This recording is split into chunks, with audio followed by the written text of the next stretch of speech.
বাজারে এখন বড়ই ওঠা শুরু হয়েছে। কাঁচা পাকা বড়ই দিয়ে বানিয়ে নিতে পারেন অসম্ভব মজার বড়ইয়ের আচার। আসসালামু আলাইকুম। আজ বানিয়ে দেখাবো কাঁচা পাকা বড়ইয়ের টক ঝাল মিষ্টি আচার। আচারে ব্যবহারের জন্য আমি প্রথমে একটি মশলা তৈরি করব। আমি 1 কেজি বড়ইয়ের আচার বানাবো। চুলায় প্যান গরম করে 4টি শুকনো মরিচ ভেজে তুলে নিব। দিচ্ছি 1 চা চামচ আস্ত পাঁচফোড়ন, 2টা এলাচ দিচ্ছি, হাফ চা চামচ জিরা, হাফ চা চামচ ধনিয়া ও সামান্য পরিমাণ রাঁধুনি দিয়ে ভেজে নেব। এগুলো কিছুক্ষণ ভাজলেই হবে। খেয়াল রাখতে হবে যেন পুড়ে না যায়, তাহলে তিতা হয়ে যাবে। ভাজা হলে নামিয়ে নিব গুঁড়া করার জন্য।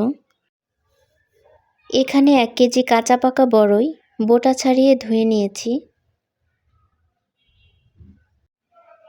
এতে একটি তেজপাতা ছোট টুকরো করে দিচ্ছি সামান্য লবণ। পরে আর একটু বিট লবণ যোগ করব। দিয়ে দিচ্ছি 1 কাপ আখের গুড়। এই বড়ইটা খুব একটা টক ছিল না, এজন্য 1 কাপই যথেষ্ট ছিল। ভালো করে মিশিয়ে নিচ্ছি। এখানে গুড়ের কাপটা ধুয়ে সামান্য পানি দিয়েছি। যেহেতু কাঁচা বড়ইয়ের সংখ্যা কম, এতেই বড়ইগুলো সিদ্ধ হয়ে যাবে। এর মধ্যে হাফ চা চামচ হলুদের গুঁড়া এবং 1 চা চামচ মরিচের গুঁড়া দিয়ে দিচ্ছি। ভালোভাবে মিশিয়ে সিদ্ধ হওয়ার জন্য ঢেকে দিব।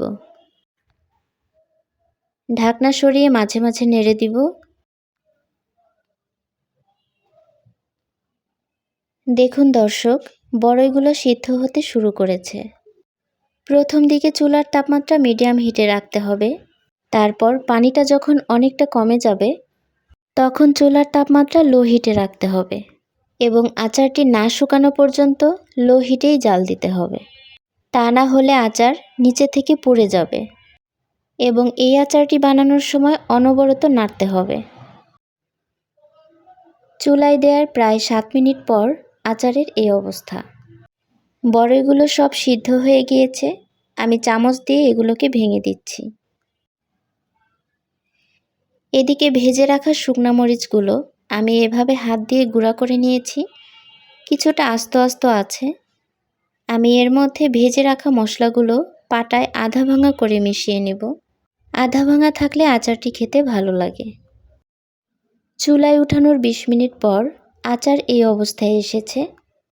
এখন আচারটি ভেজা থাকা অবস্থায় বাগার দিয়ে নিব।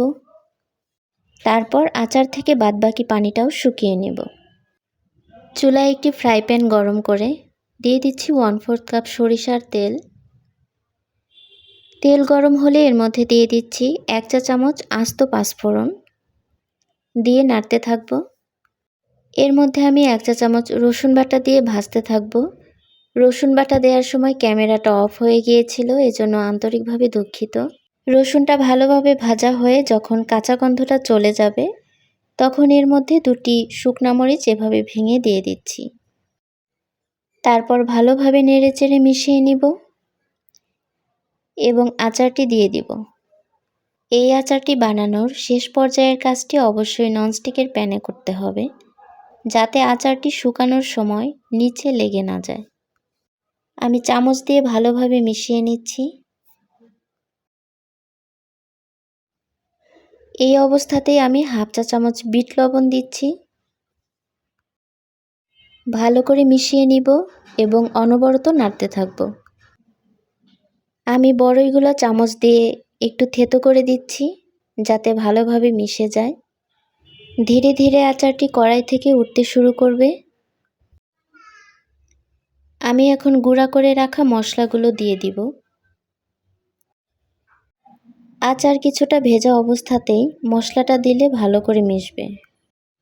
বাগার দেওয়ার পর আচারটি আরও প্রায় 18 মিনিটের মতো রান্না করেছি। এ সময় চুলার তাপমাত্রা লো আঁচে ছিল। লো আঁচে থাকার কারণে আচারের রঙটি এতটা সুন্দর এসেছে। যখন আচারটি কড়াই থেকে খুব সহজেই উঠে আসবে, তখন নামিয়ে নেব। প্রিয় দর্শক, তৈরি হয়ে গেল কাঁচা পাকা বড়ইয়ের মজাদার টক ঝাল মিষ্টি আচার। আশা করি ভিডিওটি ভালো লেগেছে। ভিডিওটি ভালো লাগলে একটি লাইক দিয়ে শেয়ার করে দিবেন। সবার জন্য শুভকামনা জানিয়ে বিদায় নিচ্ছি। আল্লাহ হাফেজ।